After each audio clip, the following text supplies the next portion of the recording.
ಓಂ ಗುರುಭ್ಯೋ ನಮಃ. ತೃತೀಯ ಸ್ಕಂದ 19ನೇ ಅಧ್ಯಾಯ. ಶ್ರೀಮದ್ ಭಾಗವತ. ಹಿರಣ್ಯಾಕ್ಷನ ವಧೆ. ಮೈತ್ರೇಯ ಮಹರ್ಷಿಗಳು ಹೇಳುತ್ತಾರೆ, ಅವಧಾರ್ಯ ವಿರಿಂಚಸ್ಯ ನಿರ್ವ್ಯಲೀಕಾಮೃತಂ ವಚಃ ಪ್ರಹಸ್ಯ ಪ್ರೇಮಗರ್ಭೇಣ ತದಪಾಂಗೇನ ಸೋಗ್ರಹೀತ್. ವಿದುರನೇ, ಬ್ರಹ್ಮದೇವರು ನುಡಿದ ನಿಷ್ಕಪಟವೂ ಅಮೃತಮಯವೂ ಆದ ವಿಜ್ಞಾಪನೆಯನ್ನು ಕೇಳಿ ಭಗವಂತನು ಅವರ ಮುಗ್ಧತನಕ್ಕಾಗಿ ನಸುನಗುತ್ತಾ ತನ್ನ ಪ್ರೇಮಪೂರಿತವಾದ ಕಡೆಗಣ್ಣಿನ ನೋಟದಿಂದ ಅವರ ಪ್ರಾರ್ಥನೆಯನ್ನು ಸ್ವೀಕಾರ ಮಾಡಿದನು. ಅನಂತರ ಆತನು ತನ್ನ ಮುಂದೆ ನಿರ್ಭಯವಾಗಿ ಸಂಚರಿಸುತ್ತಿದ್ದ ಶತ್ರುವಿನ ಮೇಲೆ ದಿಢೀರನೆ ಎರಗಿ ಆತನ ದವಡೆಯ ಮೇಲೆ ಗದೆಯನ್ನು ಬೀಸಿದನು. ಆದರೆ ಹಿರಣ್ಯಾಕ್ಷನ ಗದೆಗೆ ಡಿಕ್ಕಿ ಹೊಡೆದು ಆ ಗದೆಯು ಶ್ರೀ ಭಗವಂತನ ಕೈಯಿಂದ ಜಾರಿ ಸುತ್ತು ಹೊಡೆಯುತ್ತಾ ನೆಲದಲ್ಲಿ ಉರುಳಿ ಕಂಗೊಳಿಸಿತು. ಅದು ತುಂಬ ಅದ್ಭುತವಾದ ಘಟನೆ ಎಂದು ಎಲ್ಲರಿಗೂ ಅನ್ನಿಸಿತು. ಆಗ ಶತ್ರುವಿನ ಮೇಲೆ ಆಕ್ರಮಣ ಮಾಡಲು ಅನುಕೂಲವಾದ ಅವಕಾಶವಾಗಿದ್ದರೂ ಶತ್ರುವು ಆಯುಧರಹಿತನಾಗಿರುವುದನ್ನು ಕಂಡು ಹಿರಣ್ಯಾಕ್ಷನು ಯುದ್ಧ ಧರ್ಮವನ್ನು ಪಾಲನೆ ಮಾಡುತ್ತಾ ಆತನ ಮೇಲೆ ಆಕ್ರಮಣ ನಡೆಸಲಿಲ್ಲ. ಭಗವಂತನ ಕ್ರೋಧವನ್ನು ಹೆಚ್ಚಿಸುವುದಕ್ಕಾಗಿಯೇ ಆತನು ಹೀಗೆ ಮಾಡಿದನು. ತನ್ನ ಗದೆಯು ಕೆಳಗೆ ಉರುಳಿ ಜನರು ಅದಕ್ಕಾಗಿ ಹಾಹಾಕಾರ ಮಾಡಿ ಸುಮ್ಮನಾಗಲು ಪ್ರಭುವು ಆತನ ಧರ್ಮಬುದ್ಧಿಯನ್ನು ಪ್ರಶಂಸೆ ಮಾಡಿ ತನ್ನ ಸುದರ್ಶನ ಚಕ್ರವನ್ನು ಸ್ಮರಣೆ ಮಾಡಿದನು. ಸುದರ್ಶನ ಚಕ್ರವು ಒಡನೆಯೇ ಅಲ್ಲಿ ಕಾಣಿಸಿಕೊಂಡು ಭಗವಂತನ ಹಸ್ತದಲ್ಲಿ ತಿರುಗತೊಡಗಿತು. ಆಗಲೂ ಭಗವಂತನು ತನ್ನ ಮುಖ್ಯ ಪಾರ್ಷಾದನಾಗಿದ್ದ ದೈತ್ಯಾಧಮನಾದ ಹಿರಣ್ಯಾಕ್ಷನೊಡನೆ ವಿಶೇಷವಾಗಿ ಕ್ರೀಡಿಸತೊಡಗಿದನು. ಆಗ ಆತನ ಪ್ರಭಾವವನ್ನರಿಯದ ದೇವತೆಗಳು, ಪ್ರಭೋ, ನಿನಗೆ ಜಯವಾಗಲಿ, ಈತನನ್ನು ಇನ್ನೂ ಆಟವಾಡಿಸಬೇಡ, ಶೀಘ್ರವಾಗಿ ಸಂಹರಿಸಿಬಿಡು ಎಂದು ವಿಚಿತ್ರವಾಗಿ ಪ್ರಾರ್ಥಿಸುತ್ತಿರುವುದು ಸ್ವಾಮಿಗೆ ಕೇಳಿಸಿತು. ಕಮಲಾಕ್ಷನಾದ ಶ್ರೀಹರಿಯು ತನ್ನೆದುರಿಗೆ ಸುದರ್ಶನ ಚಕ್ರಧಾರಿಯಾಗಿ ನಿಂತಿರುವುದನ್ನು ನೋಡಿ ಆ ದೈತ್ಯರಾಜನ ಸಕಲೇಂದ್ರಿಯಗಳು ತಳಮಳಗೊಂಡವು. ಆತನು ನಿಟ್ಟುಸಿರು ಬಿಡುತ್ತಾ ಹಲ್ಲುಗಳಿಂದ ತುಟಿಯನ್ನು ಕಚ್ಚಿಕೊಳ್ಳತೊಡಗಿದನು. ಆಗ ತೀಕ್ಷ್ಣವಾದ ಕೋರೆ ಹಲ್ಲುಗಳುಳ್ಳ ದೈತ್ಯನು ಭಗವಂತನನ್ನು ಭಸ್ಮ ಮಾಡಿಬಿಡುವನೋ ಎಂಬಂತೆ ಕಣ್ಣುಗಳಿಂದ ದುರುಗುಟ್ಟಿಕೊಂಡು ನೋಡತೊಡಗಿದನು. ಅವನು ಚಂಗನೆ ಜಿಗಿದು, ಎಲ್ಲವೋ ನೀನು ಈಗ ಉಳಿಯಲಾರೆ ಎಂದು ಗರ್ಜಿಸುತ್ತಾ ಶ್ರೀಹರಿಯ ಮೇಲೆ ಬಲವಾಗಿ ಗದೆಯನ್ನು ಪ್ರಯೋಗಿಸಿದನು. ಆಗ ಯಜ್ಞಮೂರ್ತಿಯಾದ ಶ್ರೀ ಭಗವಂತನು ಶತ್ರುವು ನೋಡುತ್ತಿರುವಂತೆಯೇ ತನ್ನ ಎಡಗಾಲಿನಿಂದ ಆ ಗದೆಯನ್ನು ಲೀಲಾಜಾಲವಾಗಿ ಕೆಳಕ್ಕುರುಳಿಸಿ, ಎಲೈ ದೈತ್ಯನೇ, ನೀನು ನನ್ನನ್ನು ಗೆಲ್ಲಲು ಬಯಸುತ್ತಿದ್ದೀಯೆ, ಆದ್ದರಿಂದ ನಿನ್ನ ಶಸ್ತ್ರವನ್ನೆತ್ತಿಕೊಂಡು ಮತ್ತೊಂದು ಬಾರಿ ಆಕ್ರಮಣ ಮಾಡುವವನಾಗು ಎಂದು ಆತನಿಗೆ ಹೇಳಿದನು. ಶ್ರೀ ಭಗವಂತನ ಆ ಹೇಳಿಕೆಯನ್ನು ಕೇಳಿ ಆತನು ಮತ್ತೆ ಗದೆಯನ್ನು ಪ್ರಯೋಗಿಸಿ ಭಯಂಕರವಾಗಿ ಗರ್ಜನೆ ಮಾಡತೊಡಗಿದನು. ಗದೆಯು ತನ್ನ ಕಡೆಗೆ ಬರುತ್ತಿರುವುದನ್ನು ಕಂಡು ಭಗವಂತನು ಗರುಡನು ಹೆಣ್ಣು ಸರ್ಪವನ್ನು ಹಿಡಿಯುವಂತೆ ನಿಂತಲ್ಲಿಯೇ ನಿಂತಿದ್ದು ಅದನ್ನು ಅನಾಯಾಸವಾಗಿ ಹಿಡಿದುಕೊಂಡು ಬಿಟ್ಟನು. ತನ್ನ ಪ್ರಯತ್ನವು ವ್ಯರ್ಥವಾದುದನ್ನು ಕಂಡು ಆ ಮಹಾ ದೈತ್ಯನ ಗರ್ವವು ಇಳಿದು ತೇಜಸ್ಸು ನಷ್ಟವಾಗಿ ಬಿಟ್ಟಿತು. ಈ ಬಾರಿ ಭಗವಂತನು ಗದೆಯನ್ನು ಕೊಡಲು ಬಂದಾಗ ಆತನು ಅದನ್ನು ತೆಗೆದುಕೊಳ್ಳಲು ಇಷ್ಟಪಡಲಿಲ್ಲ.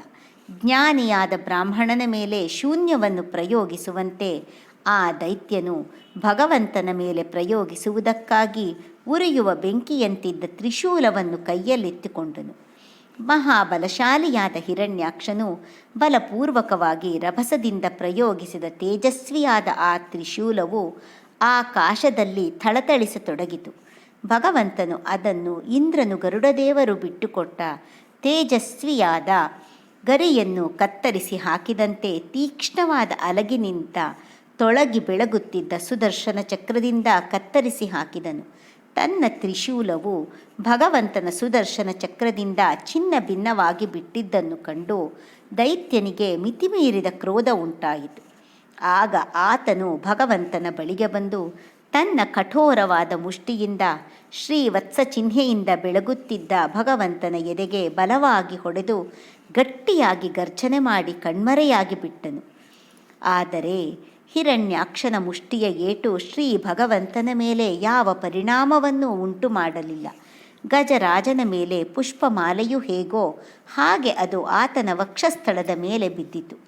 ಆದಿವರಾಹ ಸ್ವಾಮಿಯು ಅದರಿಂದ ಸ್ವಲ್ಪವೂ ಕಂಪಿತನಾಗಲಿಲ್ಲ. ಆಗ ಆ ಮಹಾ ಮಾಯಾವಿಯಾದ ದೈತ್ಯನು ಮಾಯೆಗೆ ಅಧಿಪತಿಯಾದ ಮಹಾವಿಷ್ಣುವಿನ ಮೇಲೆ ತನ್ನ ಮಾಯೆಗಳನ್ನು ಪ್ರಯೋಗಿಸತೊಡಗಿದನು. ಆ ಭಯಂಕರವಾದ ಮಾಯಾ ಪ್ರಯೋಗಗಳನ್ನು ಕಂಡು ಎಲ್ಲ ಪ್ರಜೆಗಳು ಭಯಗೊಂಡು ಪ್ರಪಂಚದ ವಿನಾಶ ಸಮಯವೇ ಬಂದು ಬಿಟ್ಟಿತೋ ಎಂದು ಭಾವಿಸತೊಡಗಿದರು. ಆಗ ಭಯಂಕರವಾದ ಬಿರುಗಾಳಿಯು ಬೀಸಿ ಧೂಳು ಮೇಲೆದ್ದು ಎಲ್ಲೆಲ್ಲೂ ಅಂಧಕಾರವು ತುಂಬಿಕೊಂಡಿತು. ಕವಣೆಯ ಯಂತ್ರದಿಂದ ಎಸೆಯಲ್ಪಡುತ್ತಿದೆಯೋ ಎಂಬಂತೆ ಎಲ್ಲ ಕಡೆಗಳಿಂದಲೂ ಕಲ್ಲುಗಳ ಸುರಿಮಳೆಯು ಬೀಳತೊಡಗಿತು. ಸುಳಿ ಮಿಂಚುಗಳೊಡನೆ ಸಿಡಿಲುಗಳಿಂದ ಕೂಡಿದ್ದ ಮೋಡಗಳು ಎಲ್ಲೆಡೆಗಳಲ್ಲೂ ಕವಿಯುತ್ತಿರಲು ಆಕಾಶದಲ್ಲಿ ಸೂರ್ಯ, ಚಂದ್ರ, ಗ್ರಹ, ನಕ್ಷತ್ರಗಳೆಲ್ಲ ಮುಚ್ಚಿಹೋಗಿ ಕೂದಲುಗಳು, ಮಲಮೂತ್ರಗಳು, ರಕ್ತ ಮೂಳೆಗಳು ನಿರಂತರವಾಗಿ ಸುರಿಯತೊಡಗಿದವು. ಬಗೆ ಬಗೆಯ ಅಸ್ತ್ರಶಸ್ತ್ರಗಳ ಮಳೆಯನ್ನು ಕರೆಯುವ ಪರ್ವತಗಳೇ ಕಾಣಿಸತೊಡಗಿದವು. ಕೈಯಲ್ಲಿ ತ್ರಿಶೂಲವನ್ನು ಹಿಡಿದು ತಲೆಗೆದರಿಕೊಂಡಿದ್ದ ಬೆತ್ತಲೆಯಾಗಿದ್ದ ರಾಕ್ಷಸಿಯರು ಕಾಣಿಸತೊಡಗಿದರು. ಬಹುಸಂಖ್ಯೆಯಲ್ಲಿದ್ದ ಕಾಲಾಳುಗಳು, ಕುದುರೆ ಸವಾರರು, ರಥಿಕರು, ಮದ್ದಾನೆಗಳ ಮೇಲೇರಿದ್ದ ಮಾವುತರು ಮತ್ತು ಕೊಲ್ಲುವುದಕ್ಕೆ ಸಿದ್ಧರಾಗಿದ್ದ ಯಕ್ಷ ರಾಕ್ಷಸರು ಕೊಲ್ಲಿ ಕೊಲ್ಲಿ, ಕತ್ತರಿಸಿ ಕತ್ತರಿಸಿ ಎಂದು ಕೂಗಿಡುತ್ತಿರಲು ಅವರ ಅತ್ಯಂತ ಕ್ರೂರವೂ ಹಿಂಸಮಯವೂ ಆದ ಕೋಲಾಹಲ ಶಬ್ದವು ಎಲ್ಲೆಲ್ಲೂ ತುಂಬಿಕೊಂಡಿತು. ಹೀಗೆ ಪ್ರಕಟಗೊಂಡ ಆ ಅಸುರಿ ಮಾಯೆಯನ್ನು ಧ್ವಂಸ ಮಾಡಲು ಯಜ್ಞಮೂರ್ತಿಯಾದ ಶ್ರೀ ವರಾಹ ಭಗವಂತನು ತನ್ನ ಪ್ರಿಯವಾದ ಆಯುಧರಾಜನಾದ ಶ್ರೀ ಸುದರ್ಶನ ಚಕ್ರವನ್ನು ಆ ರಾಕ್ಷಸನ ಮೇಲೆ ಬಿಟ್ಟನು. ಆಗ ದಿತಿ ದೇವಿಗೆ ತನ್ನ ಪತಿಯು ಹಿಂದೆ ಹೇಳಿದ್ದ ಮಾತು ನೆನಪಿಗೆ ಬಂದು ಆಕೆಯ ಹೃದಯವು ಇದ್ದಕ್ಕಿದ್ದಂತೆಯೇ ಡವಡವಗುಟ್ಟುತ್ತಿರಲು ಆಕೆಯ ಸ್ತನಗಳಿಂದ ರಕ್ತವು ಸುರಿಯತೊಡಗಿತು. ತನ್ನ ಮಾಯಾಜಾಲವು ಸುದರ್ಶನ ಚಕ್ರದಿಂದ ಧ್ವಂಸವಾಗಿ ಬಿಡಲು ಆ ದೈತ್ಯನು ಮತ್ತೆ ಭಗವಂತನ ಬಳಿಗೆ ಬಂದು ನಿಂತನು. ಕೆರಳಿ ಕೋಪದಿಂದ ಭಗವಂತನನ್ನು ಚಿನ್ನ ಭಿನ್ನ ಮಾಡಬೇಕೆಂಬ ಇಚ್ಛೆಯಿಂದ ಆತನನ್ನು ತನ್ನ ತೋಳುಗಳ ತೆಕ್ಕೆಯಲ್ಲಿ ಸೇರಿಸಿಕೊಂಡನು. ಆದರೆ ಆಗ ಭಗವಂತನು ಅದರಿಂದ ಹೊರಗೆ ನಿಂತುಕೊಂಡಿರುವಂತೆ ಆತನಿಗೆ ಕಾಣಿಸಿತು. ಆಗ ಹಿರಣ್ಯಾಕ್ಷನು ಮತ್ತೂ ಕ್ರುದ್ಧನಾಗಿ ತನ್ನ ವಜ್ರದಂತಹ ಮುಷ್ಟಿಗಳಿಂದ ಭಗವಂತನನ್ನು ಥಳಿಸತೊಡಗಿದನು. ಒಡನೆಯೇ ಭಗವಂತನು ಆ ದೈತ್ಯಪತಿಯನ್ನು ಹಿಡಿದು ದೇವೇಂದ್ರನು ವೃತ್ರಾಸುರನನ್ನು ಬಡಿದಂತೆ ಕೈಯಿಂದ ಆತನ ಕೆನ್ನೆಯ ಮೇಲೆ ಪೆಟ್ಟುಕೊಟ್ಟನು. ವಿಶ್ವವಿಜಯಿಯಾದ ಭಗವಂತನೇನೋ ಆತನ ಮೇಲೆ ಆಟಕ್ಕೆಂದು ಉಪೇಕ್ಷೆಯಿಂದಲೇ ಏಟು ಹಾಕಿದನು. ಆದರೆ ಆ ಏಟಿನಿಂದ ಹಿರಣ್ಯಾಕ್ಷನ ದೇಹವು ತಿರುಗತೊಡಗಿತು. ಕಣ್ಣಾಲೆಗಳು ಕಳಚಿಕೊಂಡು ಹೊರಬಂದವು. ಕೈ, ಕಾಲು, ಕೂದಲುಗಳು ಕಿತ್ತು ಹೋಗಿ ಆತನು ಪ್ರಾಣ ಕಳೆದುಕೊಂಡು ಬಿರುಗಾಳಿಯಿಂದ ಬುಡಸಹಿತ ಬಿದ್ದ ಮಹಾವೃಕ್ಷದಂತೆ ನೆಲಕ್ಕುರುಳಿದನು. ಹಾಗೆ ಶವವಾಗಿ ಬಿದ್ದರೂ ಆತನ ತೇಜಸ್ಸು ಕುಂದಲಿಲ್ಲ. ಕರಾಳವಾದ ಕೋರೆ ಹಲ್ಲುಗಳಿಂದ ಕೂಡಿದ್ದ ಆ ದೈತ್ಯನು ಹಲ್ಲುಗಳಿಂದ ತುಟಿಯನ್ನು ಕಚ್ಚಿಕೊಂಡು ಭೂಮಿಯ ಮೇಲೆ ಬಿದ್ದಿರುವುದನ್ನು ಕಂಡು ಬ್ರಹ್ಮಾದಿ ದೇವತೆಗಳು ಆತನನ್ನು ಹೀಗೆ ಪ್ರಶಂಸೆ ಮಾಡತೊಡಗಿದರು. ಯಂ ಯೋಗಿನೋ ಯೋಗ ಸಮಾಧಿನಾರಹೋ ಧ್ಯಾಯಂತಿ ಲಿಂಗಾದ ಸತೋ ಮುಮುಕ್ಷಯ ತಸ್ಯೇಷ ದೈತ್ಯ ಋಷಭಃ ಪದಾಹತೋ ಮುಖಂ ಪ್ರಪಶ್ಯಂಸ್ತನು ಮುತ್ಸಸಜ್ಜಃ. ಅಬ್ಬ, ಇಂತಹ ಅಲಭ್ಯವಾದ ಮೃತ್ಯುವು ಬೇರಾರಿಗೆ ತಾನೇ ದೊರಕೀತು. ತಮ್ಮ ಉಪಾಧಿಯನ್ನು ಬಿಡಿಸಿಕೊಳ್ಳುವುದಕ್ಕಾಗಿ ಯೋಗಿ ಜನರು ಯಾವನನ್ನು ಏಕಾಂತದಲ್ಲಿ ಸಮಾಧಿ ಯೋಗದಿಂದ ಧ್ಯಾನ ಮಾಡುತ್ತಾರೆಯೋ ಅಂತಹ ಭಗವಂತನ ಚರಣಗಳಿಂದಲೇ ಬಾಧಿಸಲ್ಪಡುತ್ತಾ ಆತನ ಮುಖಾರವಿಂದವನ್ನೇ ದಿಟ್ಟಿಸುತ್ತಾ ದೇಹತ್ಯಾಗ ಮಾಡಿದನಲ್ಲವೇ ಈ ದೈತ್ಯರಾಜ. ಯೇ ತೌ ಪಾರ್ಷಾದವಸ್ಯ ಶಾಪಾಧ್ಯಾತಾವಸದ್ಗತಿಂ ಪುನಃ ಕತಿಪಯ್ಯೈ ಸ್ಥಾನಂ ಪ್ರಪತ್ಸ್ಯೇತೆ ಹ ಜನ್ಮಭಿಃ. ವಾಸ್ತವವಾಗಿ ಈ ಹಿರಣ್ಯಾಕ್ಷ ಹಿರಣ್ಯಕಶಿಪುಗಳು ಭಗವಂತನ ಪಾರ್ಷಾದರೇ ಆಗಿದ್ದಾರೆ. ಶಾಪವಶದಿಂದ ಅವರಿಗೀ ಅಧೋಗತಿಯುಂಟಾಗಿದೆ. ಇನ್ನು ಒಂದೆರಡು ಜನ್ಮಗಳಲ್ಲೇ ಅವರು ಮತ್ತೆ ಸ್ವಸ್ಥಾನಕ್ಕೆ ಹಿಂದಿರುಗಿ ಬರುವರು ಎಂದು ಆತನ ಧನ್ಯತೆಯನ್ನು ಕೊಂಡಾಡಿದರು. ಬಳಿಕ ಭಗವಂತನನ್ನು ಹೀಗೆ ಸ್ತುತಿಸತೊಡಗಿದರು. ನಮೋ ನಮಸ್ತೆ ಅಖಿಲ ಯಜ್ಞತಂತವೇ ಸ್ಥಿತೌ ಗೃಹೀತಾಮಲ ಸತ್ವಮೂರ್ತಯೇ ದಿಷ್ಟ್ಯಾ ಹತೋಯಂ ಜಗತಾಮರುಂತುದ ಸ್ವತ್ಪಾದ ಭಕ್ತ್ಯಾ ವಯಮೀಶ ನಿರ್ವೃತಾಃ. ಪ್ರಭುವೆ, ನಿನಗೆ ಮತ್ತೆ ಮತ್ತೆ ನಮಸ್ಕಾರಗಳು. ಸಮಸ್ತ ಯಜ್ಞಗಳನ್ನೂ ವಿಸ್ತರಿಸುವ ವಿಭುವು ನೀನು. ಜಗತ್ತಿನ ಸ್ಥಿತಿಗೋಸ್ಕರ ಶುದ್ಧ ಸತ್ವಮಯವಾದ ದಿವ್ಯ ಮಂಗಳ ವಿಗ್ರಹವನ್ನು ಪ್ರಕಟಪಡಿಸುತ್ತೀಯೆ. ಜಗತ್ತಿಗೆ ಕಷ್ಟ ಕೊಡುತ್ತಿದ್ದ ಈ ದುಷ್ಟ ದೈತ್ಯನು ನಾಶ ಹೊಂದಿರುವುದು ಬಹಳ ಸಂತಸದ ಸುದ್ದಿ. ನಿನ್ನ ಚರಣಗಳ ಮೇಲೆ ಭಕ್ತಿಯ ಪ್ರಭಾವದಿಂದ ನಮಗೂ ಸುಖ ಶಾಂತಿಗಳು ದೊರಕುವುದು.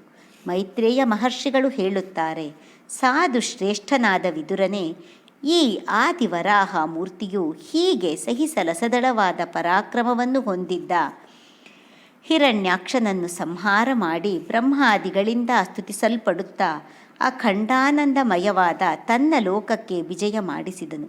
ಗುರುಮುಖದಿಂದ ನಾನು ಕೇಳಿದಂತೆಯೇ ನಿನಗೆ ಉದಾರ ಪರಾಕ್ರಮವುಳ್ಳ ಭಗವಂತನು ಹೇಗೆ ಅವತಾರ ಮಾಡಿ ಲೀಲೆಗಳನ್ನು ಮಾಡುತ್ತಾನೆ, ಮಹಾಪರಾಕ್ರಮಿಯಾದ ಹಿರಣ್ಯಾಕ್ಷನನ್ನು ಯುದ್ಧದಲ್ಲಿ ಹೇಗೆ ಆಟದ ಬೊಂಬೆಯಂತೆ ಮುರಿದು ಹಾಕಿದನು ಎಂಬುದನ್ನು ತಿಳಿಸಿಯಾಯಿತಪ್ಪ. ಸೂತ ಪುರಾಣಿಕರು ಶೌನಕಾದಿ ಮುನಿಗಳಿಗೆ ಹೇಳುತ್ತಾರೆ, ಶೌನಕರೇ, ಮೈತ್ರೇಯ ಮಹರ್ಷಿಗಳ ಬಾಯಿಂದ ಭಗವಂತನ ವಿಷಯವಾದ ಈ ಕಥೆಯನ್ನು ಕೇಳಿ ಪರಮ ಭಾಗವತೋತ್ತಮನಾದ ವಿದುರನಿಗೆ ಪರಮಾನಂದ ಉಂಟಾಯಿತು. ಪವಿತ್ರವಾದ ಕೀರ್ತಿಯುಳ್ಳ ಮಹಾ ಯಶಸ್ವಿಗಳಾದ ಮಹಾಪುರುಷರ ಚರಿತ್ರೆಯನ್ನು ಕೇಳಿದರೂ ಪರಮಾನಂದ ಉಂಟಾಗುವುದು. ಹೀಗಿರುವಾಗ ಶ್ರೀವತ್ಸ ಚಿಹ್ನೆಯಿಂದ ಭೂಷಿತನಾದ ಸಾಕ್ಷಾತ್ ಭಗವಂತನ ಲೀಲೆಗಳನ್ನು ಕೇಳಿದಾಗ ಆಗುವ ಆನಂದದ ಬಗೆಗೆ ಹೇಳತಕ್ಕದ್ದೇನಿದೆ. ಯೋ ಗಜೇಂದ್ರಂ ಜುಷಗ್ರಸ್ತಂ ಧ್ಯಾಯಂತಂ ಚರಣಾಂಬುಜಂ ಕ್ರೋಶಂತೀನಾಂ ಕರೇಣೂನಾಂ ಕೃಚ್ಛ್ರತ್ತೋ ಮೋಚಯದ್ಭುತಂ ತಂ ಸುಖಾರಾಧ್ಯ ಮೃಜುಭಿರನನ್ಯ ಶರಣೈರ್ನೃಭಿಃ ಕೃತಜ್ಞಃ ಕೋ ನ ಸೇವೇತ ದುರಾರಾಧ್ಯ ಘೋರವಾದ ಮೊಸುಳೆಯು ಗಜರಾಜನ ಕಾಲನ್ನು ಕಚ್ಚಿ ಹಿಡಿದುಕೊಂಡಾಗ ಗಜರಾಜನು ಪ್ರಭುವಿನ ಪಾದಗಳನ್ನು ಧ್ಯಾನಿಸತೊಡಗಿದನು. ಆತನ ಪರಿವಾರದ ಹೆಣ್ಣಾನೆಗಳು ದುಃಖದಿಂದ ಕೂಗಿಕೊಳ್ಳತೊಡಗಿದವು. ಅಂತಹ ಕಷ್ಟ ಸಮಯದಲ್ಲಿ ಒಡನೆಯೇ ಮೈದೋರಿ ಭಕ್ತ ಗಜೇಂದ್ರನನ್ನು ದುಃಖದ ದೆಸೆಯಿಂದ ಬಿಡಿಸಿದ ಪರಮ ಕರುಣಾಳುವು ಆತನು. ಶರಣು ಬಂದ ಸರಳ ಹೃದಯರಾದ ಭಕ್ತರಲ್ಲಿ ಸಹಜವಾಗಿಯೇ ಪ್ರಸನ್ನನಾಗುವನು. ಆದರೆ ದುಷ್ಟ ಪುರುಷರಿಗೆ ಆರಾಧಿಸಲು ಕಷ್ಟನಾಗುವವನು. ಅವರಿಗೆ ಆತನ ಒಲುಮೆ ದೊರೆಯದು. ಉಪಕಾರಗಳನ್ನು ಗುರುತಿಸುವ ಕೃತಜ್ಞನಾದ ಯಾವನು ತಾನೇ ಆ ಭಕ್ತ ಪ್ರಿಯನನ್ನು ಸೇವಿಸುವುದಿಲ್ಲ. ಯೋ ವೈ ಹಿರಣ್ಯಾಕ್ಷವದಂ ಮಹಾದ್ಭುತಂ ವಿಕ್ರೀಡಿತಂ ಕಾರಣಸೂಕರಾತ್ಮನಃ ಶೃಣೋತಿ ಗಾಯತ್ಯನುಮೋದತೇಂಜಸ ವಿಮುಚ್ಯತೆ ಬ್ರಹ್ಮವದಾದಪಿ ದ್ವಿಜಾಃ. ಮಹರ್ಷಿಗಳೇ, ಭೂಮಿಯನ್ನು ಉದ್ಧರಿಸುವುದಕ್ಕೋಸ್ಕರ ವರಾಹ ರೂಪವನ್ನು ಧರಿಸಿ ಶ್ರೀಹರಿಯು ಮಾಡಿದ ಹಿರಣ್ಯಾಕ್ಷ ವಧೆಯೆಂಬ ಅದ್ಭುತವಾದ ಈ ಅವತಾರ ಲೀಲೆಯನ್ನು ಗಾನ ಮಾಡುವವನು ಮತ್ತು ಅನುಮೋದನೆ ಮಾಡುವವನು, ಕೇಳುವವನು ಬ್ರಹ್ಮಹತ್ಯೆಗೆ ಮುಂತಾದ ಘೋರ ಪಾತಕಗಳಿಂದಲೂ ಸಹಜವಾಗಿಯೇ ಬಿಡುಗಡೆ ಹೊಂದುತ್ತಾನೆ. ಏತನ್ಮಹಾಪುಣ್ಯಮಲಂ ಪವಿತ್ರಂ ಧನ್ಯಂ ಯಶಸ್ಯಂ ಪದಮಾಯುರಾಶಿಷಂ ಪ್ರಾಣೇಂದ್ರಿಯಾಣಾಂ ಯುಧಿ ಶೌರ್ಯವರ್ಧನಂ ನಾರಾಯಣೋಂತೆ ಗತಿರಂಗಶೃಣ್ವತಾಂ. ಈ ಚರಿತ್ರೆಯು ಅತ್ಯಂತ ಪುಣ್ಯಪ್ರದವಾದುದು, ಪರಮ ಪವಿತ್ರವಾದುದು, ಧನ್ಯವಾದುದು. ಕೇಳುವ ಸುಕೃತಿಗಳಿಗೆ ಧನವನ್ನು ಯಶಸ್ಸನ್ನು ದಯಪಾಲಿಸುವುದು, ಆಯಸ್ಸನ್ನು ವೃದ್ಧಿಪಡಿಸುವುದು, ಕಾಮನೆಗಳನ್ನೀಡೇರಿಸುವುದು, ಯುದ್ಧದಲ್ಲಿ ಪ್ರಾಣಶಕ್ತಿಯನ್ನು ಇಂದ್ರಿಯ ಶಕ್ತಿಯನ್ನು ವೃದ್ಧಿಪಡಿಸುವುದು. ಇದನ್ನು ಕೇಳಿದವರಿಗೆ ಕೊನೆಗೆ ಶ್ರೀಮನ್ನಾರಾಯಣನ ಆಶ್ರಯವೇ ದೊರೆಯುವುದು. ಇಲ್ಲಿಗೆ ಮಹಾಪುರಾಣವು ಪರಮಹಂಸ ಸಂಹಿತೆಯೂ ಆಗಿರುವ ಶ್ರೀಮದ್ ಭಾಗವತದಲ್ಲಿ 19ನೇ ಅಧ್ಯಾಯವು ಮುಗಿಯಿತು. ಓಂ ತತ್ಸತ್.